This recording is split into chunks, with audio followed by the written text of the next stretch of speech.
Assalamualaikum warahmatullahi wabarakatuh. Karena temanya sangat luas, terus kita harus menemukan rute berpikirnya, titik-titik koordinatnya secara tepat, supaya pulang itu efektif perolehannya, efisien pelaksanaannya. Kita mulai dari kita harus pilih pintunya. Pintunya, kalau saya, tadi beliau pesan mengenai ulul albab. Jadi kita harus mempersiapkan calon-calon pengurus negara ini, pemimpin umat dan rakyat ini yang memiliki kelengkapan-kelengkapan yang sekarang tidak dimiliki dan tidak menambah kekurangan-kekurangan yang sekarang banyak kekurangannya. Jadi kita akan cari bersama-sama. Untuk itu nanti awal-awal saya mohon izin untuk di dalam Islam Anda tahu ada 4 macam jalan yang dipakai oleh Allah untuk menjelaskan perjalanan hidup manusia. 1, sabil. Sabil itu Anda sudah kenal dengan idiom sabilillah. Jihad fisabilillah, nggawa pedang karo nggawa gendera. Terus takbir ya. Nah kita cari nanti sabil itu apa. Terus ada kata yang juga sekarang sangat populer, syariah, kemudian kata sifatnya syar'i. Jadi ada pakaian yang syar'i, ada yang tidak. Ngarep kuwi ra ono sing syar'i blas iki. Rada-rada mburi lumayan ibu-ibu guys syar'i banget ya. Nah itu apa sebenarnya kita cari bersama-sama. Kita enggak marah sama siapa-siapa, enggak ngecam siapa-siapa, menggolek pase iki jane piye kan gitu. Nomor 2 syariah atau syar'i. Kata dasarnya syari. Ketika dia menjadi software menjadi syariah, menjadi kata sifat menjadi syar'i. Kalau aslinya syariah. Ya. Terus kita juga punya Torikoh ya. Karena Anda tahu ada syariat, hakikat, torikot, hakikat, ma'rifat. Torik ini juga dipakai dalam Islam. Bahkan dia agak banyak berkaitan secara spiritual karena banyak kelompok-kelompok torikot. Jadi bahasa Jawa jenenge tirakat, Pak. Nah tirakat ini kan intinya orang puasa sebenarnya. Dengan sikap hidup dan sikap mental tirakat ini kita sangat mudah untuk melatih diri berpuasa. Nah berpuasa itu ya ombo dan luas, ada gradasinya, ada peta-petanya, ada konstelasinya. Yang terakhir adalah sirot. Sirot ini kayaknya tidak pernah kita capai karena selama hidup asal kita sholat kita selalu masih pada posisi memohon agar Allah menunjukkan kepada kita sirotol mustaqim. Jadi orang sudah sehebat apapun, meskipun sudah ketua majelis ulama, udah jadi rektor, udah jadi sembayangi rajin kaya ngopo, apike kaya ngopo, tetep wae berposisi orang yang masih memohon petunjuk Allah agar supaya dipandu di sirotol mustaqim. Jadi sirot ini kayaknya agak jauh ini Pak. Nah, nanti kita cari bersama-sama.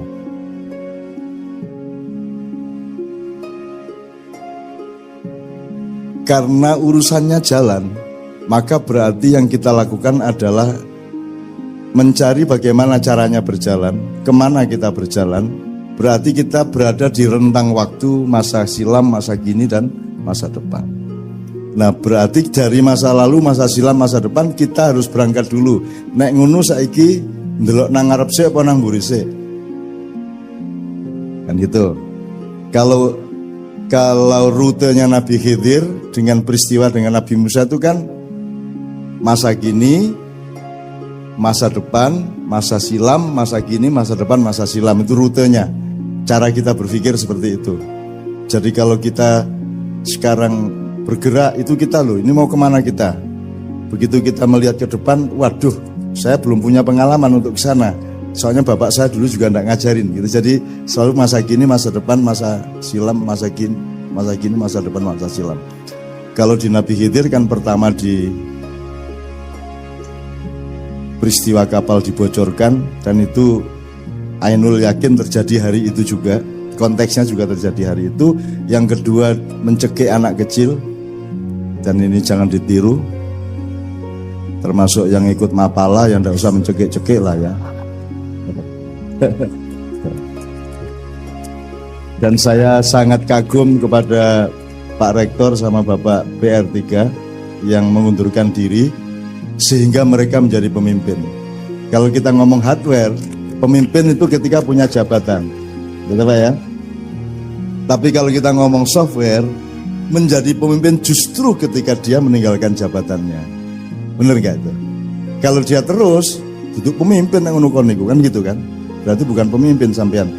Pemimpin yang sejati adalah yang berani berdiri paling belakang, tutwuri handayani. Nah, sekarang orang kalau di belakang mesti pekerjaannya bukan handayani tapi banyak yang hanje gali.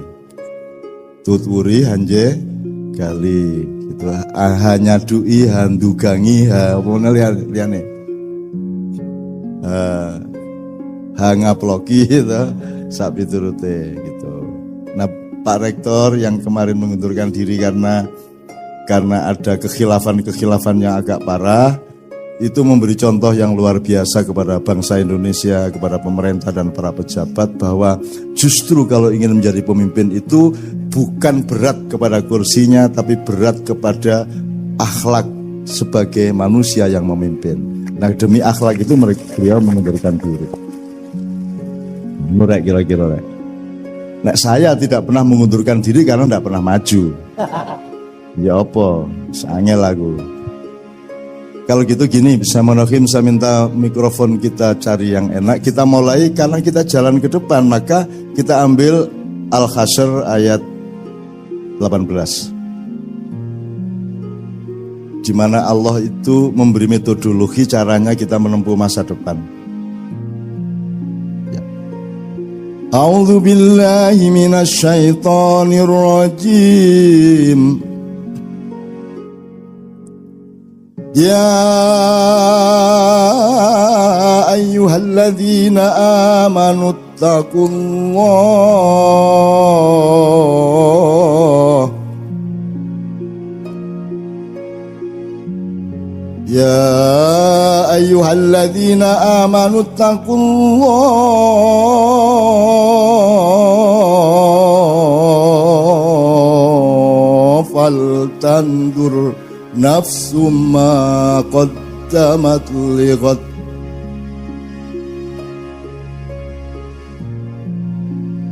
Ya ayyuhalladzina amanu taqullah wal tandur nafsum ma qaddamat lighad.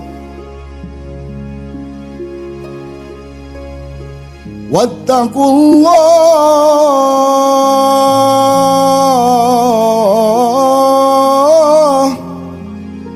innallaha khabirum bima ta'malun.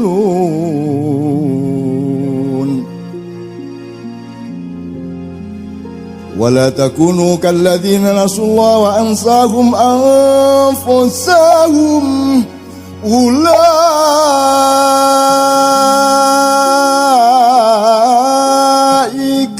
humul fasiqun.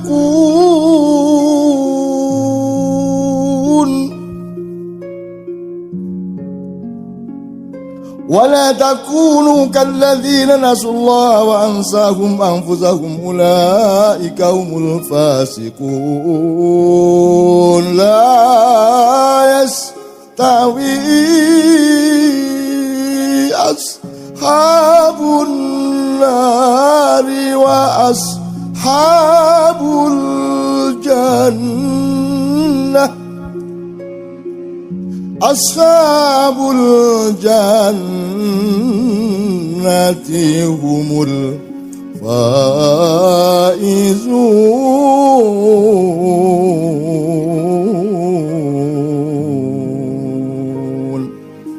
Wahai orang-orang yang beriman,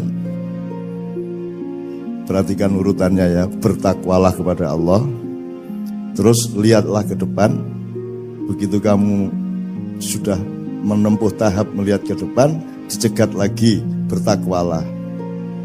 Jadi jangan pernah ada langkah tanpa diawali dengan takwa dan diakhiri dengan takwa. Dan akhir takwa itu merupakan awal dari perjalanan berikutnya. Karena kata ittaqullahnya 2 kali, awal dan akhir.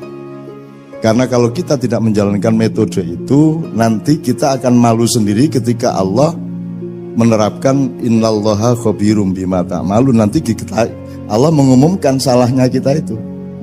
Bayangin kalau Pak Rektor tidak mundur, nanti Allah mengumumkan lewat medsos. Gitu. Medsos itu soalnya ada najwanya. Bukan najwa Metro TV, bukan najwa Shihab. Najwa itu Anda cari di Al-Quran juga. Najwa itu artinya apa? Najwa itu bisikan setan. Ini tak tulis apa lagi. Wong wis semangat, wah najwa judulnya itu ya. Jebul masuki bisikan setan. Ya bukan bisikan setan. Di antara bisikan-bisikan itu ada yang dari setan. Najwa itu adalah bisikan. Gue nek karo cah wedok tak najwa ya gitu kan. Maksud tak bisiki. Ojo dipraktekke, wah. Ora syar'i kowe iki. Ya. Wak jadi metodenya ittaqullah wal tandur nafsu ma qaddamat liqat. Kamu lihat apa yang akan terjadi besok dan kamu terlibat. Kamu harus antisipasi, kamu harus siap, harus tangguh, harus alus, harus harus tepat perilakumu ketika besok itu tiba. Ini ada 2 yang saya kasih catatan. 1, nanti kita cari ittaqullah, bertakwalah itu apa maksudnya? Apa titik beratnya itu takut kepada Allah? Kalau takut itu bahasa Al-Quran dan Arabnya ya khauf atau khosyah. Jadi bisa dia berakibat takut kepada Allah, tetapi tidak merupakan makna harfiah dari takwa adalah takut. Kalau dibilang patuh, kalau patuh taat, atiu ya, taatan. Gitu. Nah apa kalau gitu? Saya mencoba untuk sementara memberi titik berat waspada.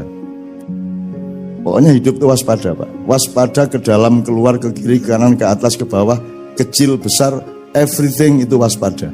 Bahkan waspada terhadap dirimu sendiri, waspada terhadap keinginanmu sendiri, waspada terhadap cita-citamu sendiri, waspada terhadap setiap kata yang kamu ingin ucapkan, waspada terhadap kata yang terlanjur kamu ucapkan, waspada terhadap setiap yang akan kita putuskan, yang sedang kita putuskan maupun yang sudah terlanjur kita putuskan. Kita harus waspada terus menerus. Nah, itu 1. Nomor 2, ittaqullah wal tandur nafsu ma qaddamat lighad. Ini futurologi, berarti kita harus kuasai. Anak-anak dari yang mempelajari futurologi biasanya sejarah Pak ya. Jurusan sejarah ada enggak Pak? Enggak ada ya. Ya kalau gitu apa? Kalau antropologi belum ya. Kalau psikologi ada ya, ada psikologi. Oke, jadi takwa, melihat ke depan, takwa lagi. Setelah itu kita melihat laporan Allah tentang diri kita. Ada 1 lagi nanti ketika kita diskusi kita akan elaborasi. Ini saya selesaikan ayat ini dulu. Innallaha khabirum bima ta'malun. Allah dalam Al-Quran kalau Anda baca terjemahannya khabirum bima ta'malun itu mengetahui apa yang kamu lakukan. Saya menerjemahkannya agak berbeda dan saya tidak menyatakan yang lama itu salah. Ya. Pokoknya kita perkaya lah Pak. Kan gula sama-sama manis Pak, tapi caranya mengucapkan manisnya itu nyamleng kan beda-beda. Ono sing maknyus, ono sing markotop, ono meneh apa sing apa, wah jos. Allahu Akbar aja ada yang menyebutnya enggak. Kalau Allahu Akbar dia agak khawatir dianggap orang FPI. Terus dia bilang, wah Gusti Allah jos. Allah jos. Ya ono juga Pak itu Pak. Udah biarin aja enggak apa-apa wong bukan kata-katanya yang penting, melainkan apa yang diniatkan dari dalam hatinya dan kondisi murni dari batin setiap orang yang mengucapkannya. Nah, jos, maha jos gitu. Tapi top markotop, Allah maha markotop, ya itu apa ya? Ya rapopo, jonjur tergantung kata. Tadi kita sudah ngobrol sama beliau tadi tentang Nyun Sewu ini, belok sedikit Pak ya sebelum kita betul-betul belajar bareng. Jadi tadi saya ngobrol sama beliau. Beliau mengeluh mengenai perlunya membangun betul ulul albab ini. Terus kemudian saya bilang, ini kita ini terlanjur jadi muridnya filsafat barat, Yunani kuno, yang juga tidak diselamatkan oleh Mesir kuno maupun Cina kuno ya. Nah kita lupa kepada Atlantik kuno, Jawa kuno, Sunda kuno, Madura kuno gitu. Wah kalau ada Madura kuno kan panik orang sedunia nanti kan. Jadi misalnya gini loh Mas, sekarang kalau di ilmu modern ada dikotomi, ini masalah intelektual, ini masalah spiritual, ini masalah material kan gitu. Kalau Anda mengenal Islam, Anda mengenal apa yang dilakukan Allah, tidak ada dikotomi intelektualitas dan spiritualitas.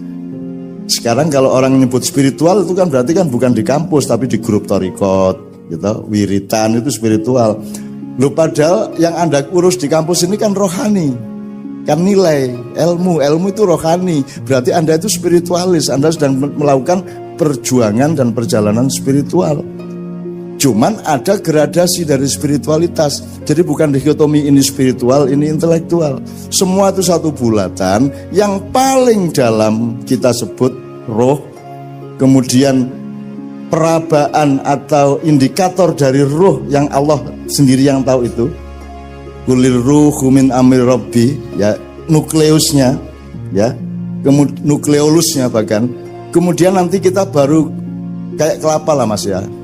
Jadi nanti kita ada santannya, ada kerambilnya, ada batoknya, ada apa menerek sabutnya, ada kulit luarnya kan gitu kan.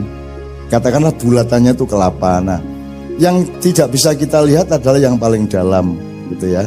Kalau kita kuliti sedikit kita bisa melihat sabutnya. Kalau kita pakai dulu, kalau saya waktu kecil untuk memecah kelapa itu kan wajarnya lenggis diwalik njur dikene ini. Nah saya dulu kan kita kan zaman nom-noman kan rodok sing ora-ora kae Pak. Jadi kalau dilanggar di musola itu balapan pertandingan ngoncai kelopo nganggo untu. Jadi mana mudun cepet-cepetan Pak. Kalau sudah cabutnya terkelupas semua, tinggal badoknya baru kita naikkan, piar gitu. Nah itu saya dulu lomba-lomba gitu itu. Gitu. Bangsa kelopoi nek wegah ngundalke langsung pior gitu Mas. Asal tepat di pojoknya, jangan terlalu ke atas, jangan terlalu ke bawah. Itu ada tekniknya Mas. Loh ya apa sampean? Sampai adu kepala sama kambing berani saya, cuman harus presisinya. Karena kalau kambing kan gini Mas, jek gitu. Nah, itu kambing juga tidak begini, dia agak begini Mas. Itu kalau Messi atau Ronaldo, itu ilmu berapa sudut bola itu supaya lambung segini, berapa sudut supaya lob pisangnya segitu.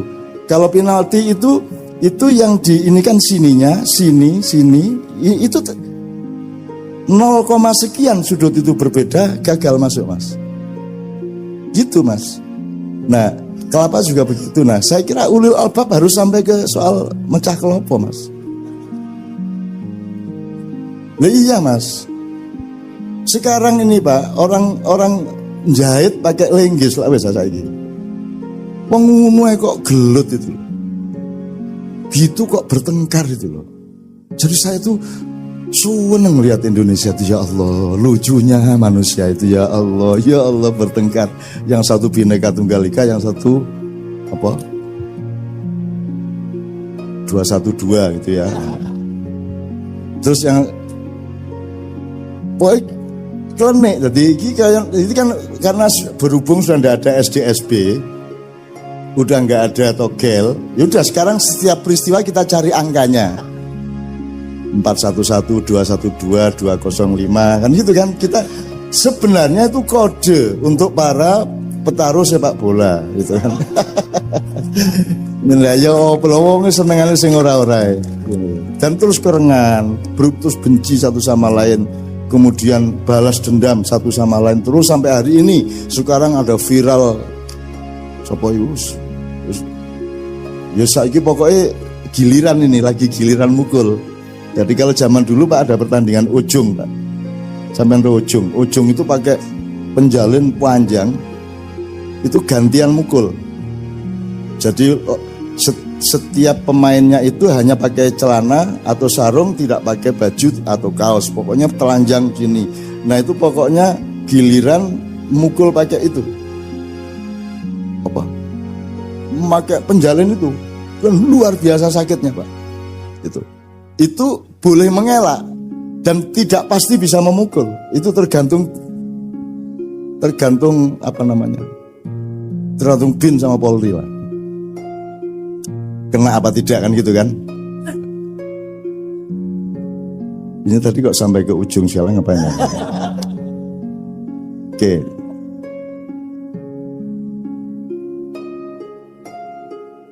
Tekan ngendi ta aku mau. Iya, enggak kok sampai ke penjalan apa tadi itu? Kelapa. Ya ini saya ngomong presisi. Saya kira salah satu problem Indonesia sekarang adalah tidak ada yang gelisah terhadap presisi intelektual ketika menilai sesuatu. Ada banyak bias-bias, ada banyak apa namanya? Goyang lah. Ngelihat sesuatu itu goyang gitu. Ya tidak presisi. Nah, presisi itu kalau bahasa Al-Qur'annya menurut saya hikmah. Hikmah itu dari kata hakama yahkumu. Kalau hikmatan atau hukman itu kan semacam penemuan yang teradil dari sesuatu hal, itu namanya hikmah. Tetesan yang paling murni dari suatu peristiwa itu namanya hikmah. Maka subjeknya yang namanya hakim adalah orang yang paling berpengalaman dan punya kelembutan nurani dan kecerdasan akal untuk menemukan yang paling adil dari suatu peristiwa. Itulah hakim. Jadi Al-Hakim, Allah Al-Hakim adalah Allah yang maha presisi, Allah yang maha mengetahui hikmah. Itu. Makanya kita selalu ngomong kalau ada apa-apa ya diambil hikmahnya gitu. Kalau kita kecurian motor gitu terus ketemu konco ya dijupuk hikmah gitu. Ning mergo kecurian beberapa kali, begitu ketemu konco, ayo ngomong hikmah, ayo ngomong hikmah, tak tutup ndasmu gue, ayo ngomong hikmah, ayo bola-balik kecolongan aku. Awas ini ngomong hikmah gue, ayo. Gitu. Orang yang menderita berkali-kali jadi hafal Pak. Ayo ngomong hikmah gue, ayo gitu. Oke, saya persingkat teman-teman sekalian. Faltantu nafsu makotamalun wa taqullaha innallaha khabirun bima ta'malun. Kemudian Allah memberi teori lagi mengenai wala takunu kalladzina nasullaha wa ansahum anfusahum ulaika humul fasikun. Jadi definisi fasik adalah orang yang mengalami dialektika lupa kepada Allah sehingga lupa dirinya sehingga lupa Allah. Lupa ini mari kita buka pintunya. Lupa itu kan tidak hanya lupa, itu artinya ketidaktahuan, kekeliruan, dan itu bisa berlangsung di segala hal. Bisa lupa, Allah mengatakan nasullaha wa ansahum anfusahum. Anda lupa kepada dirimu sendiri. Lupa kepada dirimu sendiri itu kan boleh berkonteks macam-macam, kan gitu. Boleh identitas sosialnya, boleh jabatan strukturalnya, boleh konteks kekeluargaannya, boleh posisi sosialnya, boleh apa saja. Lupa kepada diri itu kan bahaya sekali gitu. Nah di Indonesia ini orang tidak punya kewaspadaan untuk tidak lupa gitu. Kadang-kadang undang-undang aja lupa. Kadang-kadang tapi gini tak contohin jadi dawa lah. Pokoknya jangan lupa nanti jangan, kalau seharusnya 2 derajat jangan 2,5 derajat gitu lah ya. Supaya itu sudah tersebut lupa gitu. Kemudian baru Allah di akhirnya, di endingnya memberi rumusan yang sangat jelas, tidak sama ahli neraka dengan ahli surga. Yang ahli surga adalah mereka yang beruntung. Nah sekarang untung itu kan definisi kita kan menentang Allah. Yang kita maksud untung kan untung materialisme, untung materi. Untung bagi Allah, aku takon, Beruntung mana rektor terus rektor, apa rektor mengundurkan diri karena kasus? Yang mana yang beruntung? Dia terus jadi rektor, apa dia mengundurkan diri? Yang mana yang beruntung? Kalau dari sudut jabatan, dari sudut materi, dari sudut karier, seolah-olah yang rugi adalah kalau tidak menjabat lagi. Tapi kalau Anda ngomong hidup adalah derajat, hidup adalah wibowo, hidup adalah kebijaksanaan, hidup adalah citra, hidup adalah orang punya aji ning urip, maka yang beruntung adalah yang mengundurkan diri. Tuh. Dan banyak sekali kasus-kasus. Ashabul jannati humul faizun. Oke, teman-teman sekalian, kita mulai dari situ, baru nanti kita lihat UII dan Indonesia F Fakultas Psikologi dan Ilmu Sosial Budaya. Anyar gitu ya. Enggak, maksud saya aku ini biar mlebu psikologi UGM, Pak.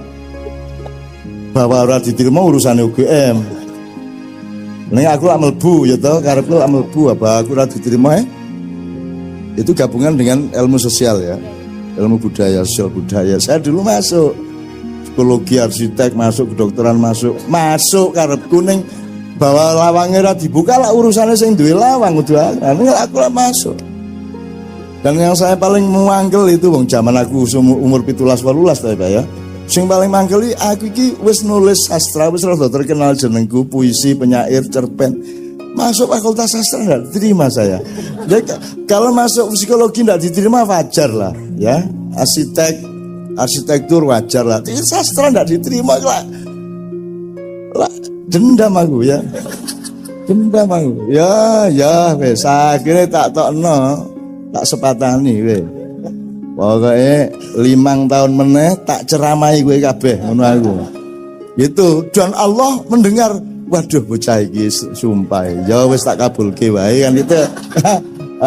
Akhirnya bener Mas, tanpa sadar karena 5 tahun kan udah lupa.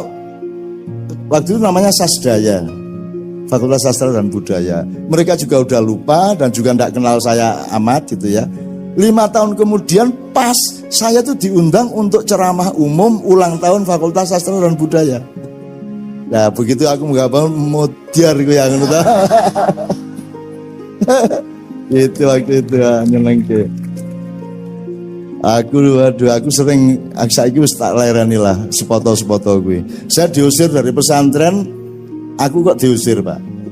Aku kok diusir. Lah rumah sama aku ini diusir karena diusir ini bedane opo. Ya diusir lah masalah. Aku begitu diusir keluar pesantren, nginep 1 malam di kota di Ponorogo, balik lagi ke kantor paginya. Dia lupa bahwa saya adalah tamu. Saya punya hak yang sama dengan siapapun yang aku bertamu, punya hak 1 minggu nginep di situ. Wah malah gratis, ora perlu sekolah, ora perlu nyapu, ora perlu malah jadi daya HP banget ya seminggu, malah tak nikmati untuk kemanapun saja di pesantren lihat-lihat dan saya datangi semua yang terlibat ngusir saya itu. Tak datangi satu persatu. Oh itu gue tenono ya 5 tahun meneh gue jadi apa aku jadi apa tanggalnya dieling-eling benar. Bener 5 tahun lagi saya ke sana bener Mas, saya gue jadi apa aku jadi apa wes gue saya jadi apa ngono aku. Wah ya jenenge cah nom lah Mas. Gitu ya. Sekarang saya ndak gitu lagi ya. Dan betul-betul sekarang saya kemarin barusan dari reuni Gontor, Kiai Kanjeng juga ketika Gontor 100 tahun 100 tahun atau 90 tahun 90 tahun Kiai Kanjeng juga diminta ke sana. Jadi dulu itu ngusir itu juga pura-pura, wong buktinya sekarang mereka rindu kepada saya, buktinya sekarang mereka seneng gitu kan. Dan kapan Ustadz Hasan itu Kiai Hasan yang sekarang memimpin pesantren itu kapan saja ada di mana saja kalau saya ada acara beliau mesti datang dan beliau pasti saya seret naik maju. Demikian juga saya di mana saja kalau beliau ada acara saya mesti diminta datang dan saya naik maju. Jadi dia sahabat saya, dia musuh saya dalam sepak bola. Ketika dulu saya santri, dia sudah ustadz, saya santri, dan santri itu kan sengsara Pak lah. Ora iso apa-apa to Pak, jenenge ya mahasiswa karo dosen lak sengsara mahasiswane to ya Pak ya. Aku piye? Kalau sudah Di luar lapangan kan kita sudah jadi santri lagi dan mereka berkuasa atas kita, ya harus ngopo terserah mereka. Satu-satunya tempat balas dendam adalah lapangan sepak bola. Jadi saya bener itu, pokoknya bal-balan tak incer. Tak incer, tak giring, aku serundingan karo arek-arek rundingan pokoknya iko sing jenenge iko engko kita bikin dia melengkung awake. Melengkung itu maksudnya gini, nanti saya kasih tahu. Melengkung itu kan gini tuh mas.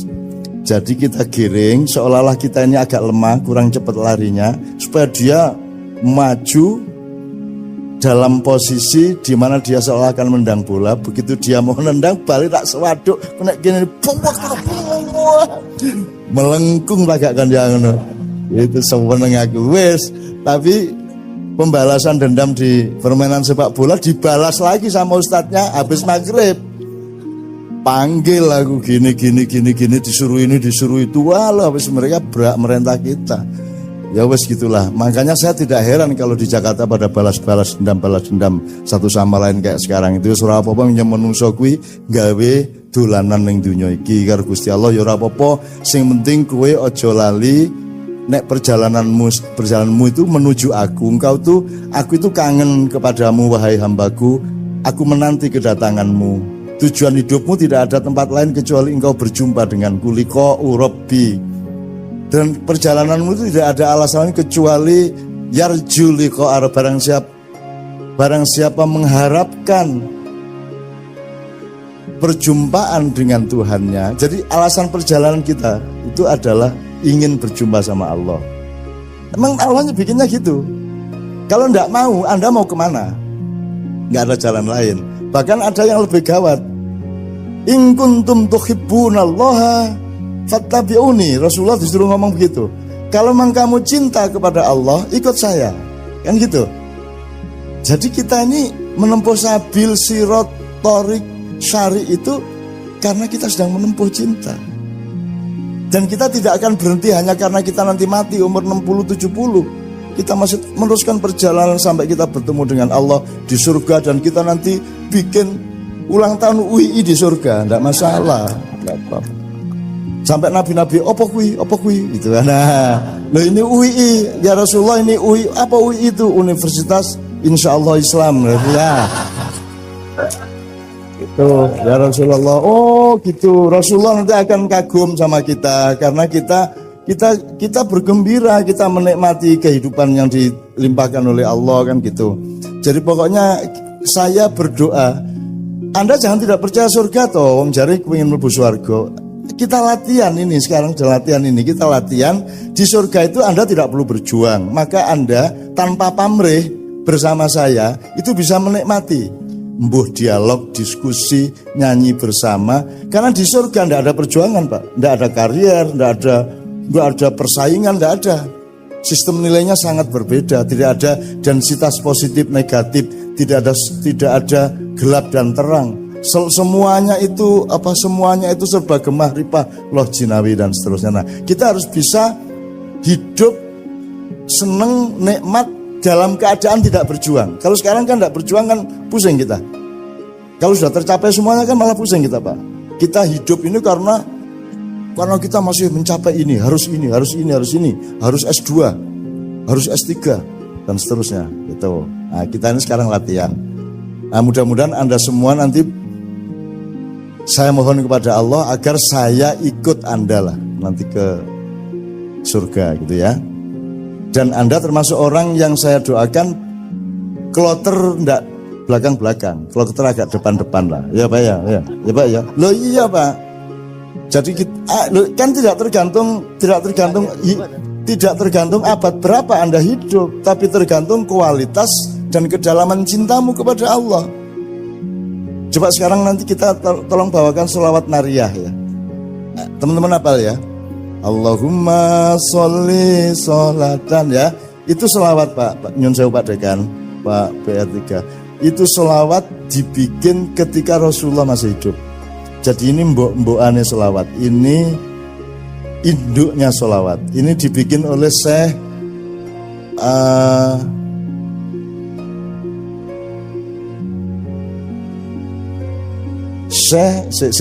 At-Tunisi. Syekh At-Tunisi tapi hidup di Maroko, dan yang menyebut ini sholawat nariyah adalah umat Islam Maroko. Ya. Jadi beliau itu hidup ketika Rasulullah dan dia sangat kagum, sangat cinta. Kemudian dia membaca 4.440 kali sholawat yang dia bikin itu. Besoknya dia sowan kepada Rasulullah. Ini ada hikmahnya, kalau Anda baca 33 kali ini urusan rezeki. Kalau Anda baca 41 kali rezeki dan derajat. Kalau ini ya ini semua kan ya mugo-mugo kabeh lah ya, tidak ada kepastian. Kemudian kalau Anda mau menyeluruh limpahan Allah kepada Anda, bacalah sholawat nariyah 4.444. Neng aku pesimis do gelem maca. Modar apa piye Pak? Ya ping 4. Anggo kowe entuk ping 23 bingung iki mau 23 para 24. Ah wis ora sida kowe. Mesti ra sida kowe. Aku bingung cetak-cetok akhirnya ya wis pokoknya ikhlas terus ngono akhir ending. Jadi wis bismillah pun manut kula kan gitu. Piye Pak arep 4.444 ki? Wis ora mungkin ngitung jagung sejumlah 4.000 wis rasa-rasa nok maca nariyah ping 4.444 modaro ora mungkin wong saiki kecuali yang sedang sedih banget, ndak ada kerjaan banget gitu ya. Aku bayangkan lah Rasulullah, ini kenapa saya cerita ini? Karena Syekh At-Tunisi ini membaca itu tadi dengan hitungannya sendiri, dengan dalam tanda petik yos kuwi karep-karepe dhewe, ngarang-ngarang dhewe, harap-harapan dhewe, bener apa tidak terserah Rasulullah, terserah Allah. Ternyata Rasulullah membenarkan.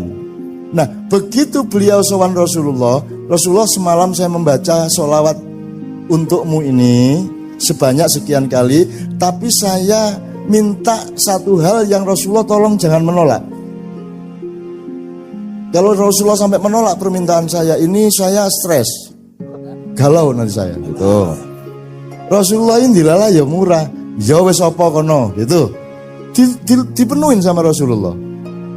Apa kamu minta apa? Kata Rasulullah. Terus Syekh At-Tunisi mengatakan gini loh, saya tuh nggak muluk-muluk, cuman tolong saya dimasukkan ke kloter pertama yang masuk surga.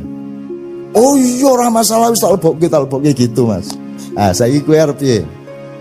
Kene arep kloter pertama maca iki ping 4.000 terus 44. Arep kloter pertama. Ning nek dilebokke aku ora ketemu Kanjeng Nabi yo ya toh. Mulane kene iki wis lah rasa gagas sing ngono-ngono kuwi. Yang penting kita benar-benar aduh ya Allah masyaallah.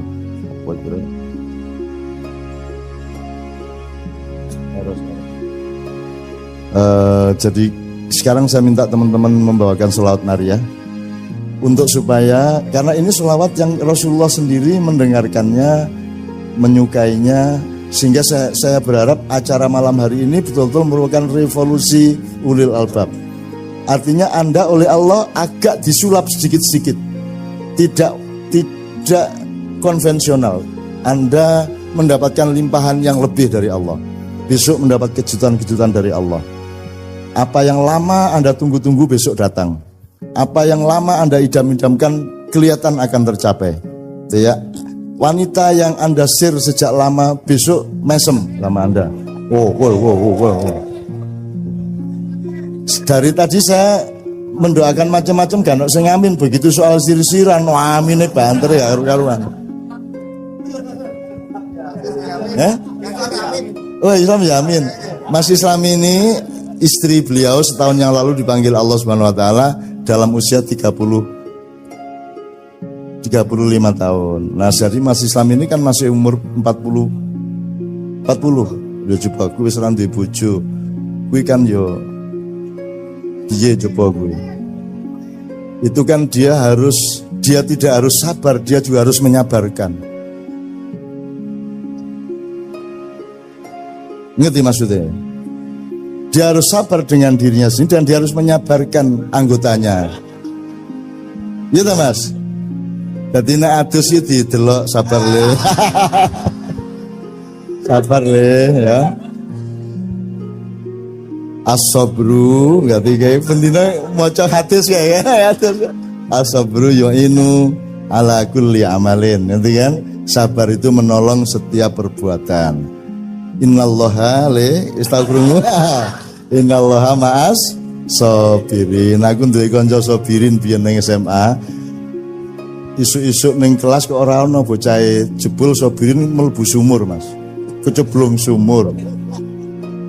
Us kita lari, akhirnya pokoknya singkat cerita bisa kita selamatkan tanpa luka, tanpa apa, bisa kita ambil lagi untuk bisa dinaikkan dan selamat. Dan di situ kita kemudian mempelajari dan membuktikan bahwa innallaha ma'as sabirin. Jelas tau wong sing selamat jenenge sabirin. Jadi sekarang Anda tahu asbabun nuzulnya ayat itu toh. Innallaha ma'as sabirin. Lane nek duwe anak jenenge sabirin.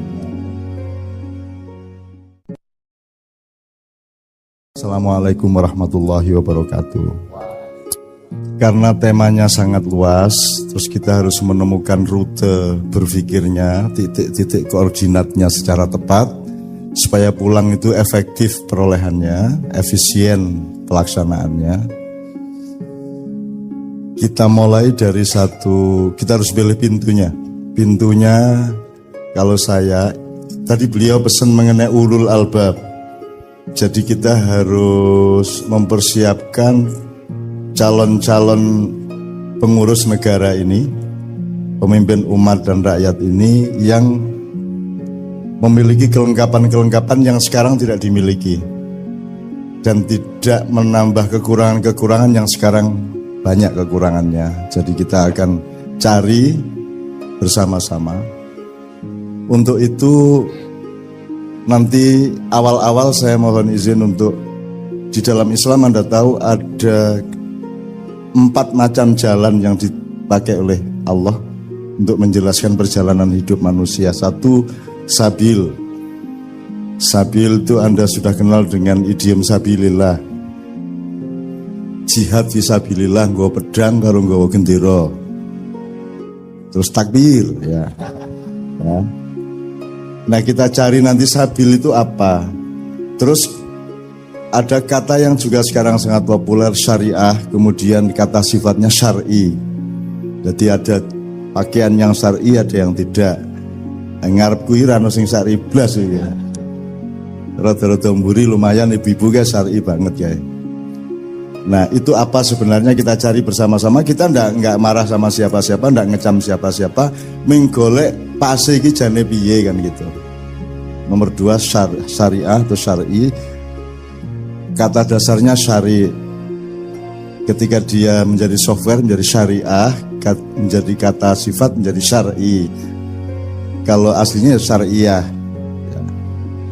Terus kita juga punya Torikoh ya. Karena Anda tahu ada syariat, hakikat, torikot, hakikat, ma'rifat. Torik ini juga dipakai dalam Islam. Bahkan dia agak banyak berkaitan secara spiritual karena banyak kelompok-kelompok torikot. Jadi bahasa Jawa jenenge tirakat, Pak. Nah tirakat ini kan intinya orang puasa sebenarnya. Dengan sikap hidup dan sikap mental tirakat ini kita sangat mudah untuk melatih diri berpuasa. Nah berpuasa itu ya ombo dan luas, ada gradasinya, ada peta-petanya, ada konstelasinya. Yang terakhir adalah sirot.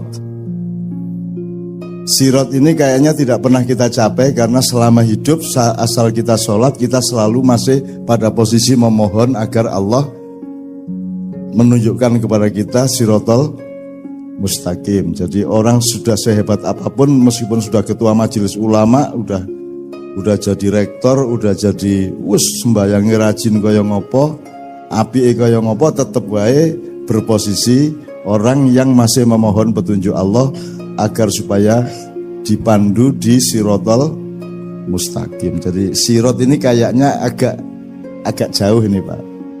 Nah, nanti kita cari bersama-sama.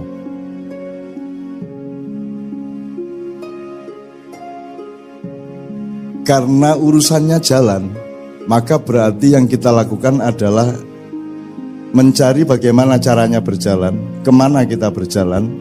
Berarti kita berada di rentang waktu masa silam, masa kini, dan masa depan.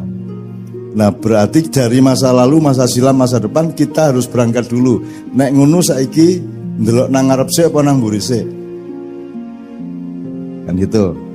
Kalau rutenya Nabi Khidir dengan peristiwa dengan Nabi Musa itu kan masa kini, masa depan, masa silam, masa kini, masa depan, masa silam, itu rutenya.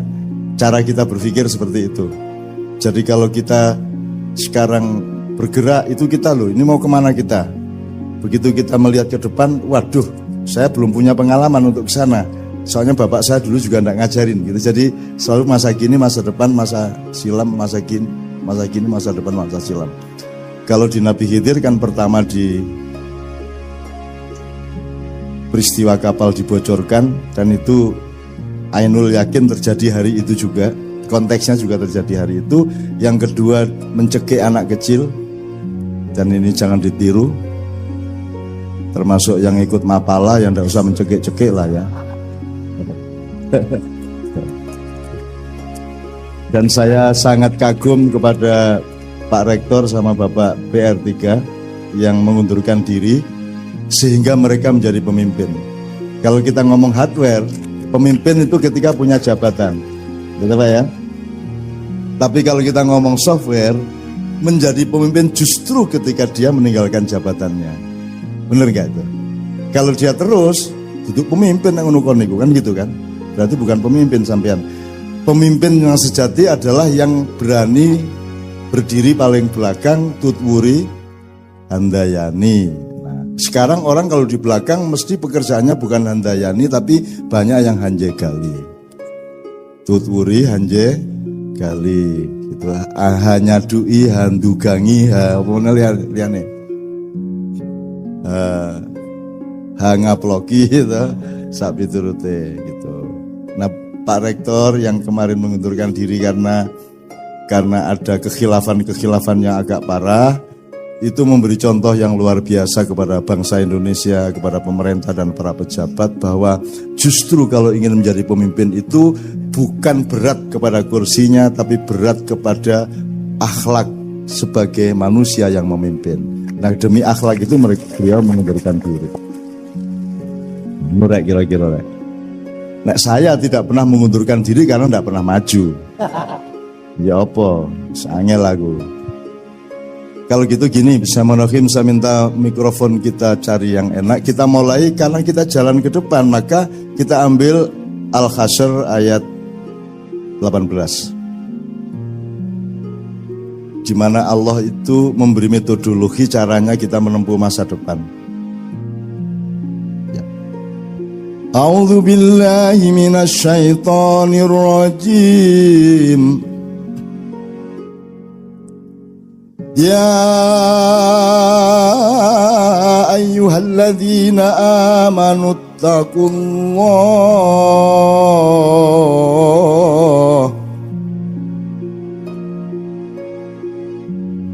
Ya ayyuhalladzina amanu taqullah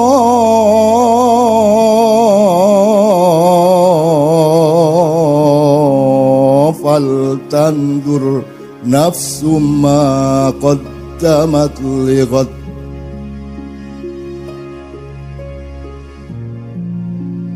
Ya ayyuhalladzina amanu taqullaha wal tandur nafsum ma qaddamat lighad. Wattaqullah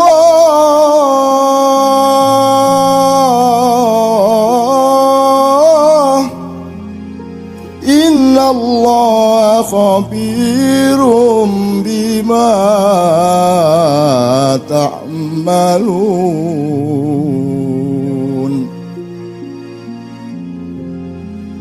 Wala takunu kalladzina nasullaha wa ansahum anfusahum ulaika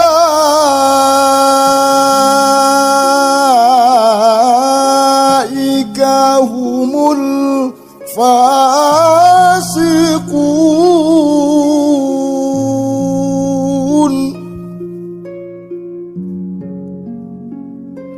ولا تكونوا كالذين نسوا الله وأنساهم أنفسهم أولئك هم الفاسقون لا يستوي أصحاب النار وأصحاب الجنة أصحاب الجنة هم الفائزون.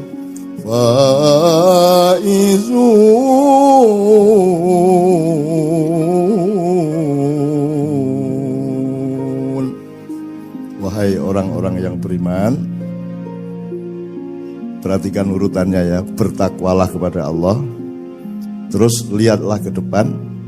Begitu kamu sudah menempuh tahap melihat ke depan, dicegat lagi, bertakwalah. Jadi jangan pernah ada langkah tanpa diawali dengan takwa dan diakhiri dengan takwa. Dan akhir takwa itu merupakan awal dari perjalanan berikutnya. Karena kata ittaqullahnya 2 kali, awal dan akhir. Karena kalau kita tidak menjalankan metode itu, nanti kita akan malu sendiri ketika Allah menerapkan innallaha khabirum bima ta'malun. Nanti Allah mengumumkan salahnya kita itu. Bayangin kalau Pak Rektor tidak mundur, nanti Allah mengumumkan lewat medsos. Gitu. Medsos itu soalnya ada najwanya. Bukan najwa Metro TV, bukan najwa Shihab. Najwa itu Anda cari di Al-Quran juga. Najwa itu artinya apa? Najwa itu bisikan setan. Ini tak tulis apa lagi. Wong wis semangat, wah najwa judulnya itu ya. Jebul masuki bisikan setan. Ya bukan bisikan setan. Di antara bisikan-bisikan itu ada yang dari setan. Najwa itu adalah bisikan. Aku nek karo cah wedok tak najwa ya gitu kan. Maksud tak bisiki. Kok jadi praktekke, wah. Ora syar'i kowe iki. Ya. Wah, jadi metodenya ittaqullah wal tandur nafsu ma qaddamat lighad. Kamu lihat apa yang akan terjadi besok dan kamu terlibat. Kamu harus antisipasi, kamu harus siap, harus tangguh, harus alus, harus harus tepat perilakumu ketika besok itu tiba. Ini ada 2 yang saya kasih catatan. Satu, nanti kita cari ittaqullah, bertakwalah itu apa maksudnya? Apa titik beratnya itu takut kepada Allah? Kalau takut itu bahasa Al-Quran dan Arabnya ya khauf atau khosyah. Jadi bisa dia berakibat takut kepada Allah, tetapi tidak merupakan makna harfiah dari takwa adalah takut. Kalau dibilang patuh, kalau patuh taat, atiu ya, taatan. Gitu. Nah apa kalau gitu? Saya mencoba untuk sementara memberi titik berat waspada. Pokoknya hidup itu waspada Pak. Waspada ke dalam, keluar, ke kiri, ke kanan, ke atas, ke bawah, kecil, besar, everything itu waspada. Bahkan waspada terhadap dirimu sendiri, waspada terhadap keinginanmu sendiri, waspada terhadap cita-citamu sendiri, waspada terhadap setiap kata yang kamu ingin ucapkan, waspada terhadap kata yang terlanjur kamu ucapkan, waspada terhadap setiap yang akan kita putuskan, yang sedang kita putuskan maupun yang sudah terlanjur kita putuskan. Kita harus waspada terus menerus. Nah, itu satu. Nomor 2, ittaqullah wal tandur nafsu ma qaddamat lighad. Ini futurologi, berarti kita harus kuasai. Anak-anak dari yang mempelajari futurologi biasanya sejarah Pak ya. Jurusan sejarah ada enggak Pak? Enggak ada ya. Ya kalau gitu apa? Kalau antropologi belum ya. Kalau psikologi ada ya, ada psikologi. Oke, jadi takwa, melihat ke depan, takwa lagi. Setelah itu kita melihat laporan Allah tentang diri kita. Ada satu lagi nanti ketika kita diskusi kita akan elaborasi. Ini saya selesaikan ayat ini dulu. Innallaha khabirum bima ta'malun. Allah dalam Al-Quran kalau Anda baca terjemahannya, khabirum bima ta'malun itu mengetahui apa yang kamu lakukan. Saya menerjemahkannya agak berbeda dan saya tidak menyatakan yang lama itu salah. Ya, pokoknya kita perkaya lah Pak. Kan gula sama-sama manis Pak, tapi caranya mengucapkan manisnya itu nyamleng kan beda-beda. Ono sing maknyus, ono sing markotop, ono meneh apa sing apa, wah jos. Allahu Akbar aja ada yang menyebutnya enggak. Kalau Allahu Akbar dia agak khawatir dianggap orang FPI. Terus dia bilang, wah Gusti Allah jos, Allah jos. Ya ono juga Pak itu Pak. Udah biarin aja enggak apa-apa wong bukan kata-katanya yang penting, melainkan apa yang diniatkan dari dalam hatinya dan kondisi murni dari batin setiap orang yang mengucapkannya. Nah, jos, maha jos gitu. Tapi top markotop, Allah maha markotop, ya itu apa ya? Ya rapopo, jonjur tergantung kata. Tadi kita sudah ngobrol sama beliau tadi tentang nyun sewu ini. Belok sedikit Pak ya sebelum kita betul-betul belajar bareng. Jadi tadi saya ngobrol sama beliau. Beliau mengeluh mengenai perlunya membangun betul ulul albab ini.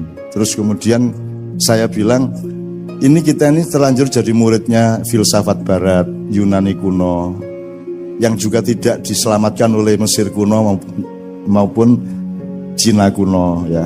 Nah kita lupa kepada Atlantik kuno, Jawa kuno, Sunda kuno, Madura kuno gitu.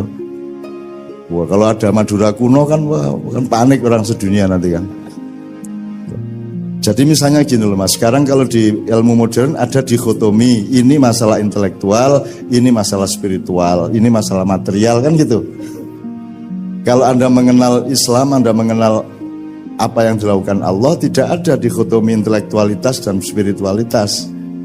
Sekarang kalau orang menyebut spiritual itu kan berarti kan bukan di kampus tapi di grup torikot gitu, wiritan itu spiritual. Loh padahal yang Anda urus di kampus ini kan rohani, kan nilai, ilmu itu rohani. Berarti Anda itu spiritualis, Anda sedang melakukan perjuangan dan perjalanan spiritual. Cuman ada gradasi dari spiritualitas. Jadi bukan dikotomi ini spiritual, ini intelektual. Semua itu satu bulatan. Yang paling dalam kita sebut roh. Kemudian perabaan atau indikator dari roh yang Allah sendiri yang tahu itu. Kulir ruhu min amri rabbi, ya nukleusnya, ya nukleolusnya bahkan. Kemudian nanti kita baru kayak kelapa lah Mas ya. Jadi nanti kita ada santannya, ada kerambilnya, ada badoknya, ada apa menerek, sabutnya, ada kulit luarnya kan gitu kan. Katakanlah bulatannya itu kelapa. Nah, yang tidak bisa kita lihat adalah yang paling dalam gitu ya. Kalau kita kuliti sedikit kita bisa melihat sabutnya. Kalau kita pakai dulu, kalau saya waktu kecil untuk memecah kelapa itu kan wajarnya lenggis diwalik jur dikanak ini. Nah saya dulu kan, kita kan zaman nom-noman kan rodok sing ora-ora kae Pak. Jadi kalau dilanggar di musola itu balapan pertandingan ngoncai kelopo nganggo untu. Jadi mana mudun cepet-cepetan Pak. Kalau sudah cabutnya terkelopa semua, tinggal badoknya baru kita naikkan, piar gitu. Nah itu saya dulu lomba-lomba gitu itu. Bangsa pokoknya kelopoi nek wegah mendaki langsung pior gitu Mas. Asal tepat di pojoknya, jangan terlalu ke atas, jangan terlalu ke bawah. Itu ada tekniknya Mas. Loh ya apa sampean? Sampai adu kepala sama kambing berani saya, cuman harus presisinya. Karena kalau kambing kan gini Mas, jek gitu. Nah itu kambing juga tidak begini, dia agak begini Mas. Itu kalau Messi atau Ronaldo, itu ilmu berapa sudut bola itu supaya lambung segini, berapa sudut supaya lob pisangnya segitu. Kalau penalti itu yang ini kan sininya, sini, itu 0, sekian sudut itu berbeda, gagal masuk Mas. Gitu Mas. Nah, kelapa juga begitu. Nah, saya kira ulul albab harus sampai ke soal mecah kelopo Mas. Nah, iya Mas. Sekarang ini Pak, orang jahit pakai lenggis lah biasa saiki. Wong ngono kok gelut itu loh. Gitu kok bertengkar itu loh. Jadi saya tuh seneng lihat Indonesia itu, ya Allah, lucunya manusia itu, ya Allah bertengkar. Yang satu Bhinneka Tunggal Ika, yang satu apa? 212 gitu ya. Terus yang boy klenik, jadi ini kan karena berhubung sudah tidak ada SD-SB, udah nggak ada togel, yaudah sekarang setiap peristiwa kita cari angkanya 411, 212, 205 kan gitu kan. Kita sebenarnya itu kode untuk para petaruh sepak bola gitu kan. Nah ya pelowong senengane sing ora-ora. Dan terus kerengan, terus benci satu sama lain, kemudian balas dendam satu sama lain terus sampai hari ini. Sekarang ada viral sapa ius. Ya saiki pokoknya giliran ini lagi giliran mukul. Jadi kalau zaman dulu Pak ada pertandingan ujung Pak. Sampai ujung. Ujung itu pakai penjalin panjang. Itu gantian mukul.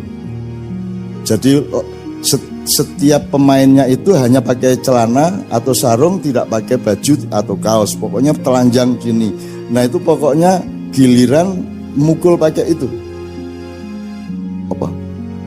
Pakai penjalin itu. Kan luar biasa sakitnya Pak. Itu boleh mengelak dan tidak pasti bisa memukul. Itu tergantung apa namanya? Tergantung BIN sama Polri lah. Kena apa tidak kan gitu kan? Ini tadi kok sampai ke ujung sialan ngapain ya? Oke.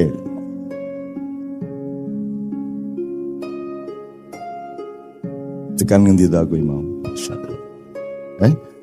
Iya, enggak kok sampai ke penjalan apa tadi itu? Kelapa. Ya ini saya ngomong presisi.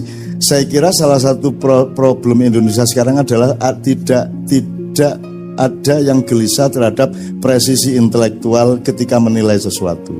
Ada banyak bias-bias, ada banyak apa namanya? Goyang lah. Ngelihat sesuatu itu goyang gitu. Ya tidak presisi. Nah, presisi itu kalau bahasa Al-Qur'annya menurut saya hikmah. Hikmah itu dari kata hakama yahkumu. Kalau hikmatan atau hukman itu kan semacam penemuan yang teradil dari sesuatu hal, itu namanya hikmah. Tetesan yang paling murni dari suatu peristiwa itu namanya hikmah. Maka subjeknya yang namanya hakim adalah orang yang paling berpengalaman dan punya kelembutan nurani dan kecerdasan akal untuk menemukan yang paling adil dari suatu peristiwa. Itulah hakim. Jadi Al-Hakim, Allah Al-Hakim adalah Allah yang maha presisi, Allah yang maha mengetahui hikmah. Itu. Makanya kita selalu ngomong kalau ada apa-apa ya diambil hikmahnya gitu. Kalau kita kecurian motor gitu terus ketemu